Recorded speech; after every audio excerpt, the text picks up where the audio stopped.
The flickering glow of the sanctuary's emergency exit sign was the only thing illuminating the small, quiet room where I sat, long after everyone else had left. The scent of stale coffee and communion wafers still lingered, a faint echo of the morning's fervent worship. My fingers traced the worn edges of the hymnal in my lap, its pages thin and brittle, much like I felt inside. They call me a strong Christian. They see me leading the prayer group, volunteering every Sunday, the first one they call for encouragement when their own faith wavers. They have no idea how close I am to walking away. This isn't a crisis of faith in the traditional sense, not about doubting God's existence or his power. It's about something far more insidious, a silent erosion that happens when the armor you wear for God becomes too heavy to bear. If you've ever felt the quiet despair of smiling through a sermon while your soul screams, or if the weight of spiritual expectations is crushing you, then this story, my confession, might just be for you. Stick around until the very end, because that's when we'll truly take off the armor together. My journey into this spiritual exhaustion wasn't a sudden fall, but a slow, almost imperceptible slide. It began, as many things do, with the best intentions. I grew up in a household where faith was the bedrock, a constant presence. Church wasn't just a Sunday activity, it was a way of life. From a young age, I was taught the importance of serving, of being a light in the darkness, and I embraced it wholeheartedly. I loved the sense of community, the shared purpose, the feeling of making a difference. As I entered my 20s, my involvement deepened. I volunteered for the youth group, organized mission trips, and eventually, after a particularly challenging period in my life where I felt God's presence acutely, I was asked to lead the women's prayer group. It was an honor, a confirmation that I was seen as someone steadfast, someone with a deep and unwavering connection to God. This role, more than any other, cemented my public image as the strong Christian. The expectations, both internal and external, began to mount. As the leader of the prayer group, I was expected to always have the right words, the comforting scripture, the unwavering hope. When someone shared a struggle, their eyes would turn to me, searching for reassurance, for a divine perspective that would make sense of their pain. And I delivered. I learned to articulate faith with eloquence, to draw on biblical passages that spoke to every conceivable sorrow. My personal quiet times became less about genuine connection and more about preparing for Sunday, for Tuesday night prayer group, for the spontaneous phone calls from friends in crisis. I became a spiritual reservoir, constantly pouring out, but rarely, if ever, feeling replenished. The well, I realize now, was slowly but surely drying up. The first subtle crack appeared during a particularly difficult season at my job. I work as a marketing manager, a demanding role that requires constant creativity and problem solving. The pressure to perform, to meet targets, to innovate was immense. I'd arrive home, physically and mentally drained, only to remember I had a stack of prayer requests to review, a Bible study to prepare, an email from a church member needing advice. There was no off switch. My colleagues at work saw a composed, efficient professional. My church family saw a vibrant, joyful woman of faith. Neither saw the person who often sat in her car in the driveway, too exhausted to go inside, tears silently streaming down her face, wondering how much longer she could keep up the facade.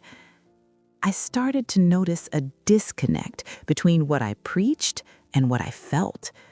I would speak about God's peace that transcends all understanding, yet my own mind was a whirlwind of anxiety.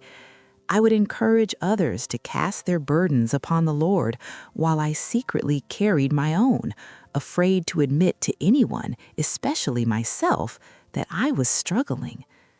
The thought of confessing my weariness, my doubt, my profound sadness felt like a betrayal of everything I represented.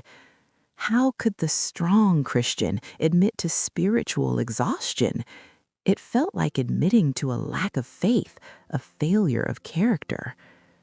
This internal conflict became a heavy, suffocating blanket. The silence of God became a particularly piercing challenge. I had always been taught that if you pray earnestly, if you seek Him with all your heart, He will answer. But in my deepest moments of despair, when I cried out in my car, in my shower, in the dead of night, the answers I longed for never came. Or perhaps, more accurately, I couldn't hear them through the din of my own exhaustion and self-reproach. I felt guilty for needing an answer, for feeling abandoned. The cultural narrative within many faith circles is that if you're struggling, you simply need to pray harder, have more faith, confess your sins. I did all of those things, yet the emptiness persisted. It wasn't a theological crisis, it was an experiential one. My lived reality contradicted the easy answers I so readily offered to others. One Tuesday evening, after leading a particularly emotionally draining prayer group session where we had collectively wept over a member's heartbreaking diagnosis, I drove home in a daze. The words of comfort I had offered felt hollow in my own ears. I had just reassured a grieving mother that God was near, that He would carry her, yet I felt utterly alone, utterly uncarried. I pulled into my garage, and instead of going inside, I just sat there, the engine still running, the silence of the enclosed space amplifying the noise in my head. I thought about the next day's work, the upcoming church event I was coordinating, the countless demands on my time and energy. A single, terrifying thought surfaced. What if I just stopped? What if I just walked away from it all? The thought wasn't born of malice or rebellion, but of pure, unadulterated exhaustion. It was the whisper of a soul longing for rest, for anonymity, for the freedom to simply be without the weight of expectation. This was the turning point, the moment I realized the depth of my spiritual burnout. It wasn't just physical fatigue, it was a soul-deep weariness that threatened to extinguish the very flame of my faith. I understood then that my strength was a performance, a meticulously crafted persona designed to meet the needs of others and to uphold an image. But behind the curtain, the actor was crumbling. The silence I often felt from God wasn't necessarily His absence, but perhaps my inability to perceive Him through the noise of my own internal struggle. The pressure to always be on, to always be spiritually robust, had created a wall between me and genuine connection, both with God and with myself. I began to question the very framework of strong Christian. What did it even mean? Did it mean never doubting, never struggling, always having the right answer? If so, then perhaps I wasn't a strong Christian at all. And if that was the case, what did that make me? A failed one? These questions, once terrifying, began to feel like a necessary exploration. The mystery wasn't about God's presence, but about my own capacity to receive it and to be honest about my limitations. The case I was investigating was my own internal landscape. The first step, a tentative one, was to create boundaries. This was incredibly difficult because my identity had become so intertwined with my service. Saying no felt like saying no to God or to the needs of His people, but I started small. I stopped checking church emails after 9 p.m. I had declined one extra volunteer opportunity, a small role that someone else could easily fill. Each no felt like a small act of rebellion, followed by a surprising surge of relief. It was like shedding a tiny piece of that heavy armor. Then came the uncomfortable but essential realization: I needed help. Not just spiritual advice, but actual professional help. The idea of therapy had always carried a subtle stigma in my faith community, almost implying that if your faith was strong enough, you wouldn't need it.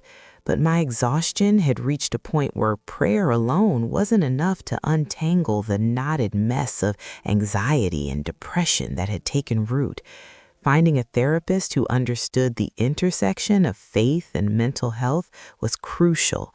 In our first session, as I haltingly confessed the weight of being the strong Christian, the tears finally came. Not the silent, private kind, but a deep, cathartic release. It was the first time I had truly allowed myself to be vulnerable, to truly take off the armor in front of another human being. My therapist, a kind woman, listened patiently. She didn't offer quick fixes or platitudes. Instead, she offered validation. She explained that spiritual burnout is a real phenomenon, especially for those in leadership roles, where the lines between personal faith and public performance become blurred. She helped me understand that my feelings of exhaustion and sadness weren't a sign of weak faith, but a natural human response to chronic stress and unmet needs. This was a revolutionary concept for me. It wasn't a defect in my spirituality. It was a consequence of neglecting my own well-being in the service of an image. Through our sessions, I began to reframe my understanding of faith. It wasn't about unwavering strength, but about honest reliance. It wasn't about performing perfectly, but about pursuing authenticity. My therapist encouraged me to explore what true rest looked like for me, beyond just physical sleep. It meant reconnecting with hobbies I had abandoned, spending time in nature without an agenda, and allowing myself to simply be without feeling the need to produce or perform. It meant rediscovering the joy of God's presence, not as a duty, but as a gift. I also had to confront the fear of disappointing others. The idea that people might see me as less spiritual, less committed, was a powerful deterrent to setting boundaries. But my therapist gently challenged me. Who are you serving, truly, God or the approval of others? That question cut deep. It made me realize that my pursuit of the strong Christian image had in some ways become an idol. My identity was wrapped up in what I did for God, rather than who I was in Him. The process of healing and recalibration is ongoing. It's not a neat, resolved story with a perfect ending. There are still days when the old pressures resurface, when the siren call of people's expectations tugs at me. But now, I have tools, I have boundaries, I have a therapist, and most importantly, I have a renewed, more authentic understanding of my faith. I still lead the prayer group, but I do so with a different heart. I share my vulnerabilities not as a sign of weakness, but as a testament to the messy, beautiful reality of faith lived in an imperfect world. I've learned that true strength isn't about never falling, but about getting back up, even if it means crawling, and being honest about the wounds you carry. The mystery of my exhaustion wasn't a divine puzzle to be solved with more prayer, but a human condition to be acknowledged, understood, and healed. The case of the strong Christian on the verge of walking away was truly a case of a soul desperately needing permission to be human.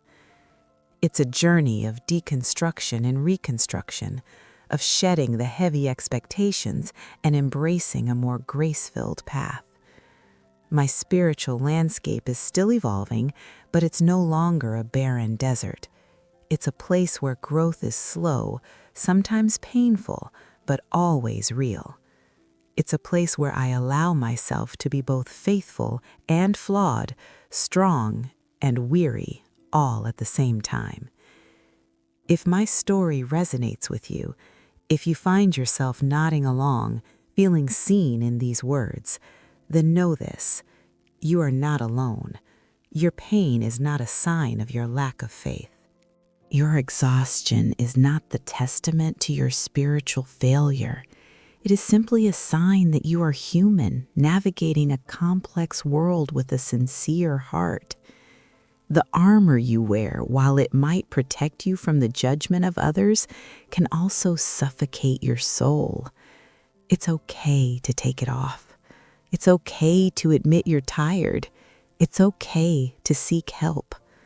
This journey, this messy, beautiful journey of faith and struggle, is one we walk together. And if you're looking for more stories like this, stories that validate your experience and offer companionship in your quiet struggles, then this channel, This Is Also Faith, is here for you. Consider subscribing, joining our community, and letting us walk alongside you as you navigate the beautiful, challenging intersection of faith and mental well-being. Your story matters, and your vulnerability is a strength we desperately need to hear.